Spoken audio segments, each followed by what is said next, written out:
With From Season 4 premiering April the 19th, I want to talk about three characters we need to pay much closer attention to. This is just a theory, I'm not claiming to have the answers, but I do think the show has been quietly planting mythological clues since Season 1. We've learned last season that Julie is a story walker according to Ethan. That revelation changes everything, because if someone can walk through stories, through timelines, through events, then we're no longer just dealing with survival horror, we're dealing with fate. And that brings back to something I mentioned in my Faraway Tree video about the Norse mythology, specifically the Norse. The Norse mythology, the Norse, are three powerful divine female beings who control destiny itself. They reside at the well beneath the roots of the Yggdrasil, the world tree. They weave the threads of fate, determine lifespans, and maintain the balance of the cosmos. Once fate is set by the Norse, not even Odin can undo it. Now think about that. A world tree, a faraway tree, a town that feels like it exists outside normal time, and characters whose paths feel pre-written.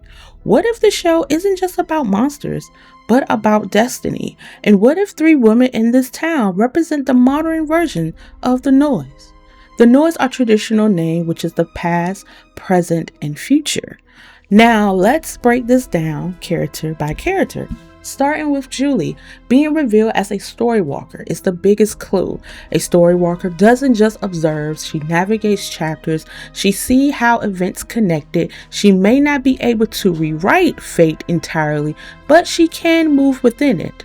That aligns almost perfectly with Skald, what should be. Julie represents potential, prophecy, the shape of things to come. She doesn't fully understand her ability yet, but her awareness places her in the realm of future possibility. And here's the critical detail.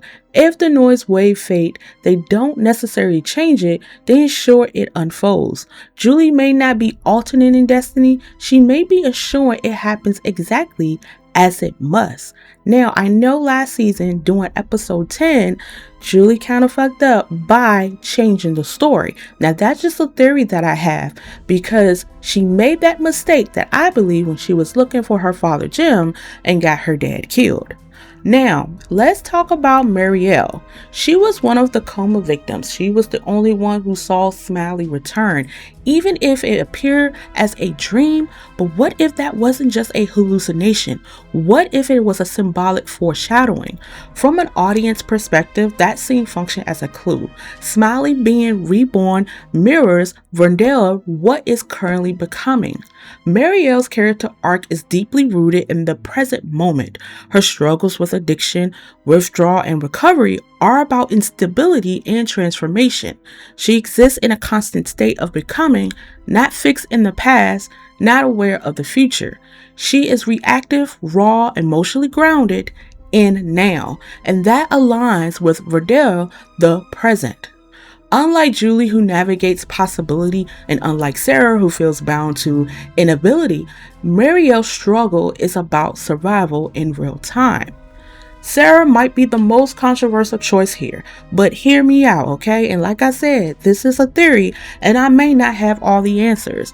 Sara hears the voices. She believes she's being guided toward a predetermined outcome. She acts though events are already written, and that is the old English word called weird, the known of fate, of what has already been set in motion.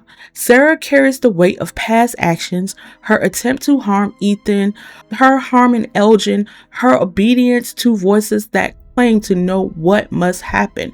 She operates under inevitability. Even when the town condemns her, she moves as if she understands that her role is necessary. And remember when the boy in white told her to enter the faraway tree? That wasn't random. That moment felt ordained. Sara may not fully understand the thread she's following, but she behaves like someone tied to destiny itself. Now, I know what you're thinking. Sara was hearing bad things because they told her, whoever they is, to kill Ethan. I get that. She probably is hearing the negativity, but she's also hearing something as, for example, the boy in white letting her know what she needs to do, because as she says, she thinks the boy in white is not a little boy. Now, I know some of you are thinking, what about Randall? He was grouped with Julie and Marielle during the cicada attack. But here's the difference. Randall's experiences are tied to fear. The cicadas represent his trauma, his mental state, not destiny. We haven't seen him interact with time, prophecy, or guiding force.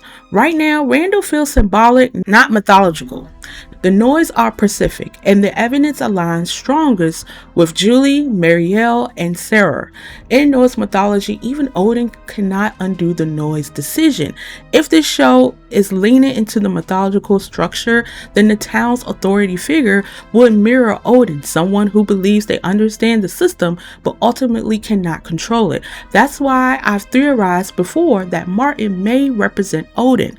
He seems aware, he knows more than he says, but even if he feels bound by something larger, I may do a separate video talking about Martin and how he represents Odin. If this Norse theory is correct, the season 4 won't just be about escape, it will be about revelation. Julie, which is future, Marielle is present, and Sara is past/fate. 3 women, 3 timelines, 3 threads. And if there are weaving fate, then everything happened in that town. Every death, every vision, every monster may not be random. It may be necessary. And if that's true, then the town isn't broken, it's functioning exactly as intended. If you enjoyed this video, please make sure you like and share. If you want me to do more from theories, please let me know down in the comments below. Thank you so much for watching. Make sure you like and subscribe. And until then, see you later.